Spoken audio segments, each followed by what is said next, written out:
CM కేజ్రీవాల్ను ప్రశ్నిస్తున్న ED, కాసేపట్లో arrest. Delhi liquor scam కేసులో దర్యాప్తులో కేంద్ర దర్యాప్తు సంస్థ ఈడీ వేగాన్ని పెంచింది.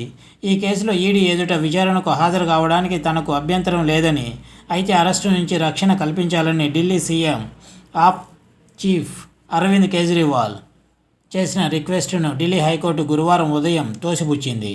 ఆ విధమైన రక్షణ కల్పించలేమని స్పష్టం చేసింది. ఈ మేరకు కోర్టు నుంచి స్పష్టీకరణ వచ్చిన కొన్ని గంటలైనా గడవక ముందే గురువారం సాయంత్రం ఈడీ రంగంలోకి దిగిన వెంటనే కేజ్రీవాల్ను ప్రశ్నించేందుకు ఢిల్లీలోని ఆయన నివాసానికి చేరుకుంది. ప్రస్తుతం ఆయనను ఈడీ ప్రశ్నిస్తున్నట్లు తెలుస్తోంది. ప్రశ్నించిన తర్వాత ఇటీవల బీఆర్ఎస్ ఎమ్మెల్సీ కల్వకుంట్ల కవితను అరెస్టు చేసిన తరహాలోనే కేజ్రీవాల్ను కూడా అదుపులోకి తీసుకునే అవకాశం ఉందనే అంచనాలు వెలువడుతున్నాయి. ఏం జరుగుతుందనే దానిపై ఇంకొన్ని గంటల్లో క్లారిటీ వస్తుంది. ఇది వ్యూవర్స్.